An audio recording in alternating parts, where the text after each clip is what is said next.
Assalamualaikum warahmatullahi wabarakatuh. Halo semua, perkenalkan nama saya Afifah Syahidah dengan NIM 2012300017, mahasiswi dari program studi Pendidikan Agama Islam Fakultas Tarbiyah dan Keguruan Universitas Islam Negeri Sultan Toha Saifuddin Jambi. Baik, kali ini saya akan menjelaskan tentang konteks perkembangan sosial, keluarga atau pola asuh, teman sebaya, dan sekolah. Mari kita simak penjelasan berikut ini. Konteks perkembangan sosial, keluarga atau pola asuh, teman sebaya, dan sekolah. Sejarah psikologi pendidikan.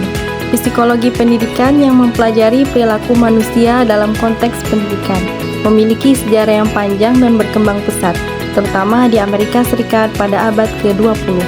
Awalnya, konsep-konsep psikologi pendidikan dipengaruhi oleh pemikiran filsuf Yunani kuno seperti Plato dan Aristoteles, serta pemikiran seperti Johann Herbart yang menekankan pentingnya minat dalam pembelajaran.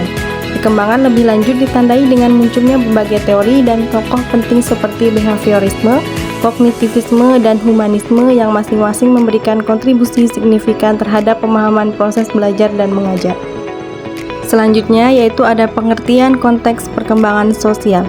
Konteks perkembangan sosial mengacu pada lingkungan sosial di mana individu berinteraksi dan belajar, yang sangat mempengaruhi perkembangan mereka.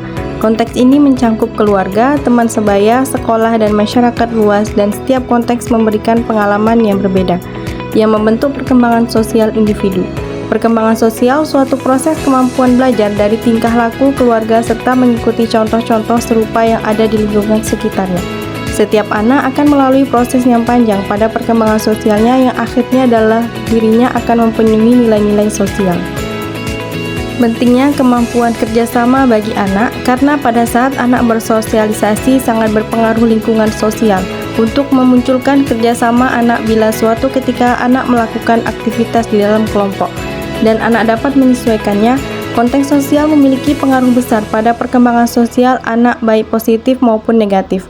Pengalaman positif dalam konteks sosial dapat meningkatkan harga diri, keterampilan sosial, dan kemampuan beradaptasi. Selanjutnya yaitu ada konteks perkembangan sosial keluarga atau pola asuh. Keluarga bagi seorang anak merupakan lembaga pendidikan non-formal pertama, tempat mereka hidup, berkembang, dan mendewasa. Dalam sebuah keluarga, seorang anak pertama kali dianjurkan pendidikan. Dari pendidikan dalam keluarga, anak memperoleh pengalaman, kebiasaan, keterampilan, berbagai sikap, dan berbagai macam pengetahuan. Orang tua adalah pendiri utama dan pertama bagi anaknya, karena dari merekalah anak pertama kali menerima pelajaran atau pendidikan. Dengan demikian, bentuk pendidikan pertama ditemukan dalam kehidupan keluarga. Pada umumnya, pendidikan dalam rumah tangga tidak bersumber dari kesadaran dan pemahaman yang lahir dari pengetahuan pendidikan, tetapi secara alamiah. Adapun beberapa poin dari keluarga atau pola asuh. Yang pertama, gaya parenting. Yang kedua, keluarga yang berubah dalam masyarakat yang berubah. Yang ketiga, versi etnis dan sosial ekonomi keluarga. Yang keempat, hubungan sekolah dan keluarga. Selanjutnya yaitu ada konteks perkembangan sosial teman sebaya.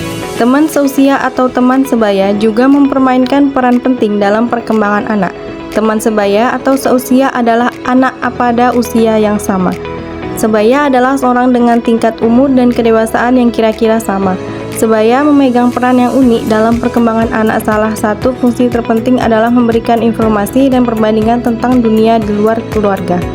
Pergaulan teman sebaya dapat mempengaruhi perilaku. Pengaruh tersebut dapat berupa pengaruh positif dan pengaruh negatif. Pengaruh positif yang dimaksud adalah ketika individu bersama. Selanjutnya ada konteks perkembangan sosial di sekolah. Sekolah merupakan lembaga formal yang tidak hanya memberikan pengetahuan pembelajaran tetapi juga mengembangkan keterampilan sosial dan emosional siswa. Hal ini didukung oleh pendapat Yustiana bahwa keterampilan membaca, menulis, dan berhitung bukanlah satu-satunya keterampilan pribadi yang perlu diperoleh siswa. Namun, anak juga membutuhkan kemampuan untuk mengembangkan keterampilan sosial. Namun, peroleh keterampilan sosial saat ini tidak didukung oleh dunia pendidikan karena hanya berfokus pada keterampilan akademik. Pelajaran diajarkan selalu dihafal dan jangan beri siswa kesempatan seperti itu.